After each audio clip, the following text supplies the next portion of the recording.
Hello there. So, a few days ago, Portugal and Spain and some other regions of Europe experienced a blackout. And because I live in one of those countries, I experienced that firsthand. And what an experience it was. It lasted like what? 11 hours, roughly. Yeah. So, when I thought it was just the electricity here at home crashing down because sometimes that happens. I was checking out someone's message on WhatsApp and someone asked, "Hey, am I the only one who doesn't have electricity?" And I was like, "What? That guy is like at least 20 kilometers away from me and he doesn't have electricity as well?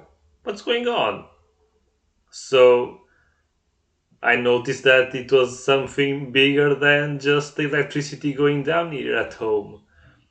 And slowly, at I don't remember what time it was, must be have been like 2 p.m. Internet, like mobile data, went down as well. Uh, Cell phone communication went down as well. And it was chaos. So we basically went back to the 90s. I mean, to like 100 years ago, where there were no telephones and stuff.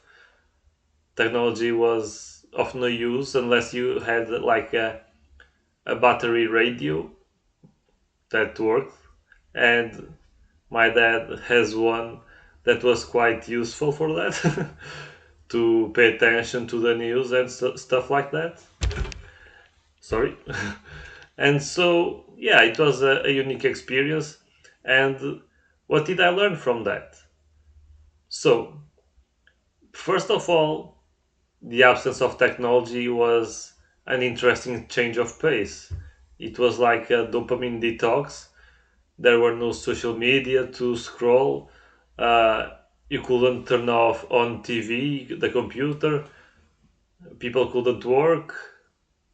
It was just different. Like I said, we went back a few decades, and other than technology, people were gathered on the street, playing football, and interacting with one another. It was different and it was unique. And according to many comments I've heard about that not that day, more like those hours. It wasn't a full day of blackout here. Uh, People felt it was a nice change of pace because it was different. It was a more pure experience of life, like one-on-one connection instead of a screen, doing connection with nature and stuff like that, which is quite important. And although people have jobs and need to make a living, um, it was something that got us more connected to what's to the roots of life, so to speak, instead of being like 8 hours a day or more in front of a screen.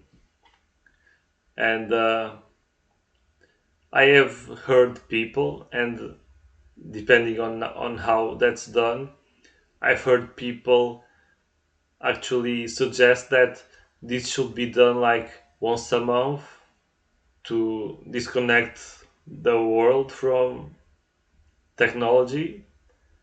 And even though everyone can do something about it, like I have a phone, I have a computer, I can just choose to turn things off and go to nature without them. But it's not that simple because there's always the EMF problem all over the place. There are the 5G towers and all that stuff, always transmitting EMF. RF. There's lots of sorry.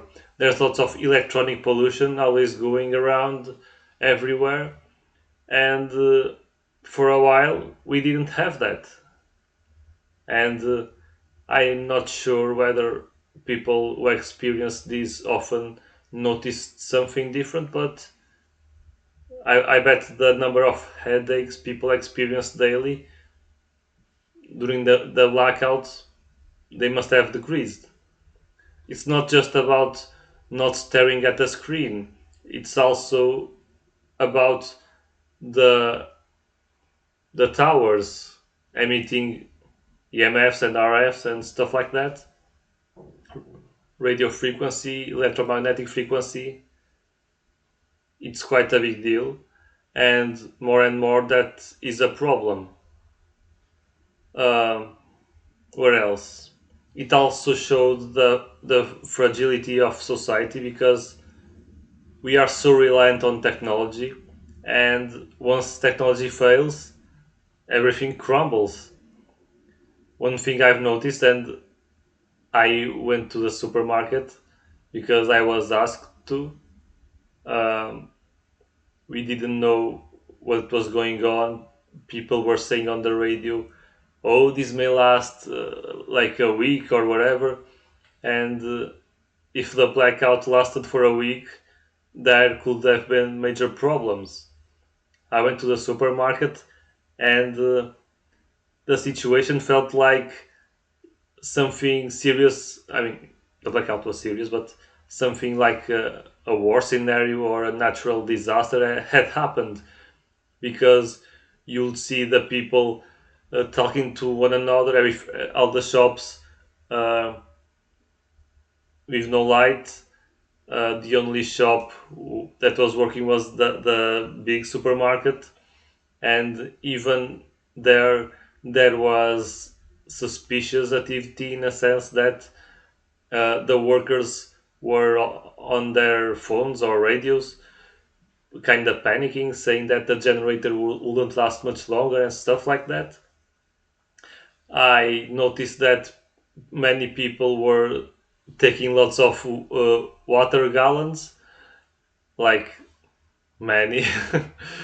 um, and I could see those shelves regarding water emptying quite fast, even though they were being restocked because the workers were bringing more racks from the warehouse to where they place the water bottles and gallons.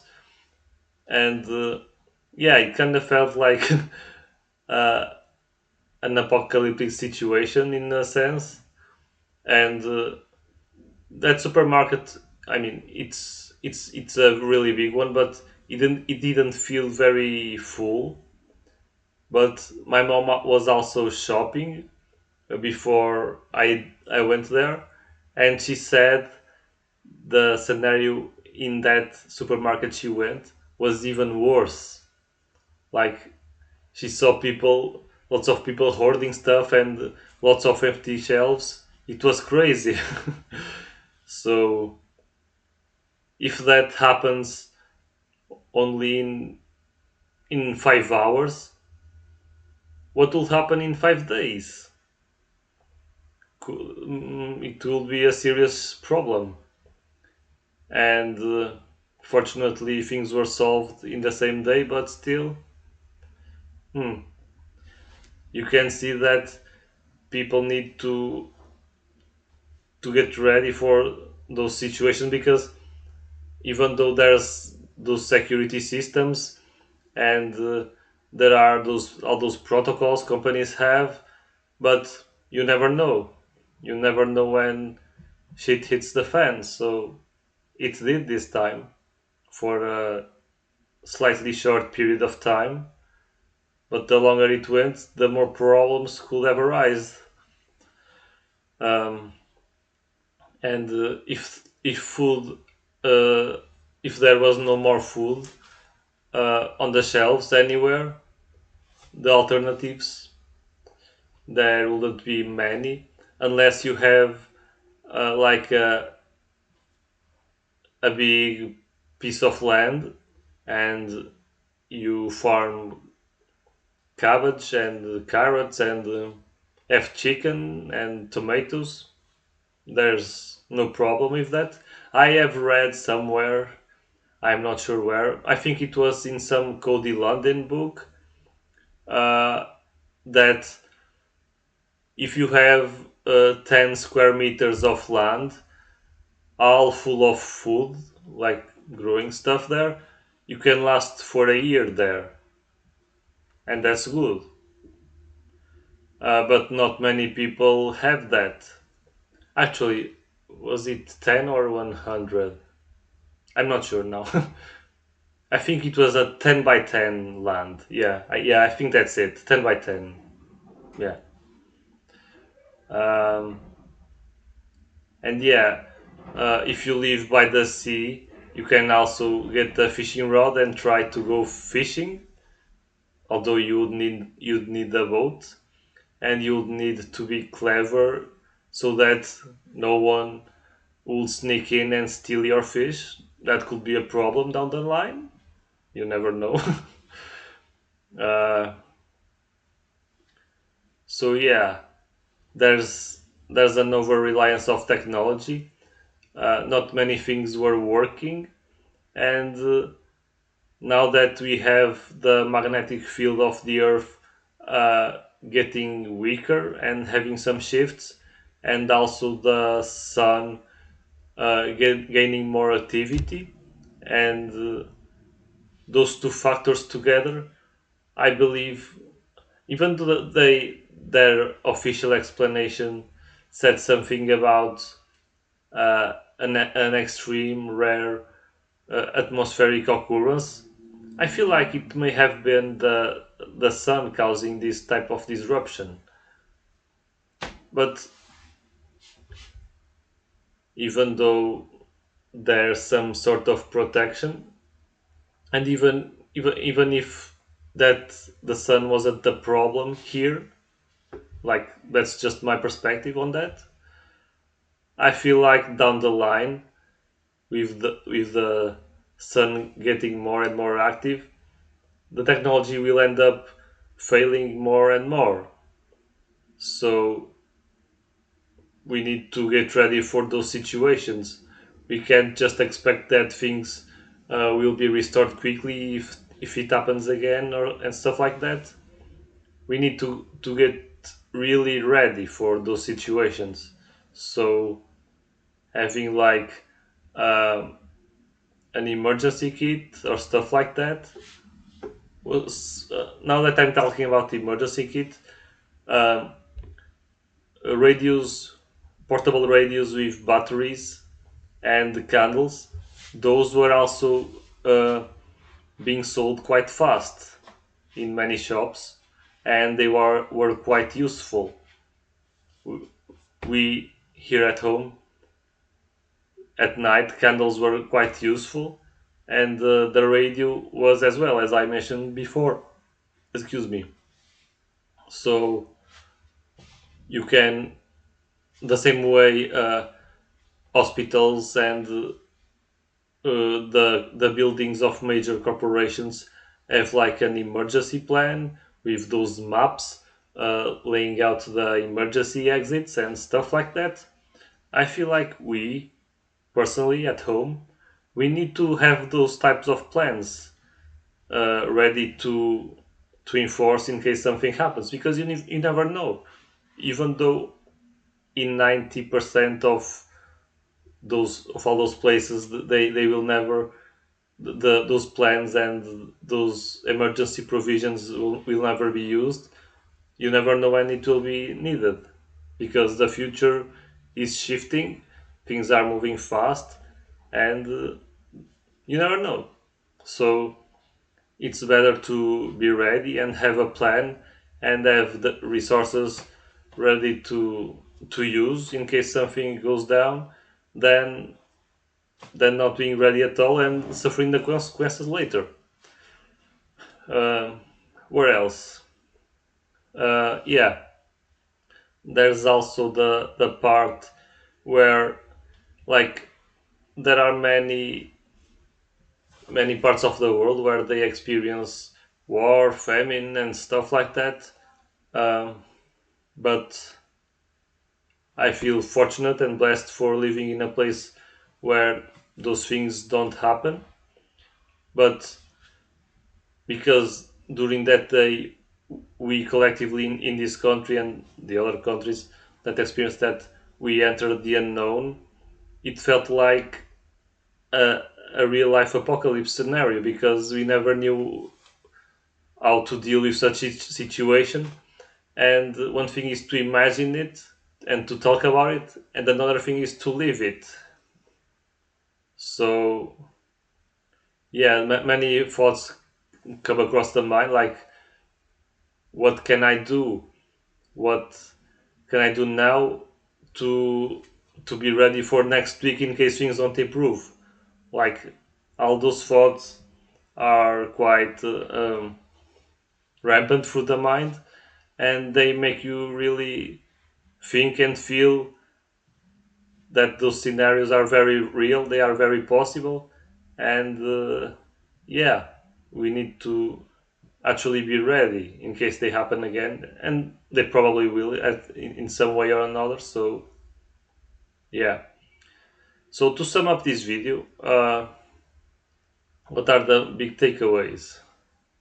Yeah, connect with nature and leave your phones, your devices once in a while at home, and just touch the grass or the ground, like practice some earthing, get some sunlight, and chill out, talk to people in person, uh, have like create a plan, an emergency plan, short term, long term, if possible, harvest your own food at home, like the minimum possible at least, something that can cover all nutrients.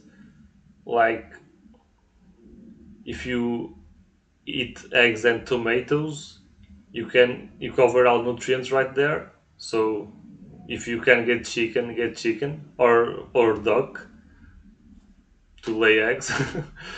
If you can get many, go ahead. It's a good idea. And tomatoes, they are easy to grow according to my experience. Um, what else? And yeah, be grateful that if you are watching this and you never experienced a severe situation, be grateful for that, and just get ready because things may happen. You never know. Being prepared and deal with the issue is better than not being prepared and having to deal with the issue anyway. So yeah, prevention is key. Dropping EMF devices is also good once in a while, and yeah, I think that's all I have to say here. So if you enjoyed my video, me talking about all this experience, leave a like and subscribe. Leave your thoughts in the comment section, and yeah, take care, have fun, seek the light, and peace